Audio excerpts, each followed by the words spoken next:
I'm Peter, I teach the Alexander Technique. The Alexander Technique is like mindfulness in 3 dimensions. When I tell people I teach the Alexander Technique, the majority ask, what's that? And it's such a pity so few people have heard of this wonderful life-changing work. But when they have heard of it, they tend to say, oh, good posture, and pull themselves up a bit. And that's very sad too, because the Alexander Technique isn't about posture.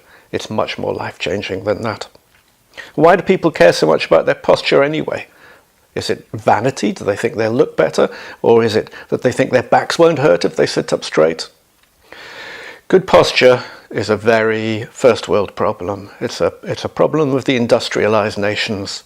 It's not very high on Maslow's hierarchy of needs. And the idea that it would take strain to be upright, as Alexander himself said, is preposterous. Children don't do it. Toddlers don't do it. Why should adults do it?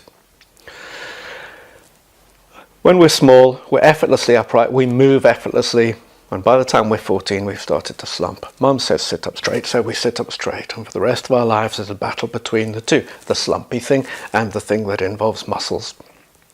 We've forgotten how to do the natural thing. It's still in there, waiting to be woken up. That's what Alexander teaches. Alexander teachers like to use the word poise rather than posture. But even that doesn't do justice to what children have. It's something light, balanced, lively, lithe, buoyant, effortless, movable, energetic, flexible, fluid, graceful. Adult good posture is an attempt to emulate what children have, but it's very static in comparison. It gives us an approximation of the uprightness, but at the expense of losing even more of the lightness, balance, fluidity. I was sitting on a train, there was a man my age nearby, sitting a bit like this, and I thought I'd love to get my hands on that man and teach him some Alexander. But let's give him some good posture first. Let's get him to pull himself up and pull his shoulders back and tighten his core muscles. Well, maybe that'll enhance his life. Maybe the vanity thing, maybe now he looks better, maybe he won't get his back pain. But at the next station, a group of 8-year-olds got on, and they were all light, balanced, lively, lithe, buoyant, effortless, movable, energetic, flexible, fluid and graceful. Wouldn't that enhance his life even more? It looks better.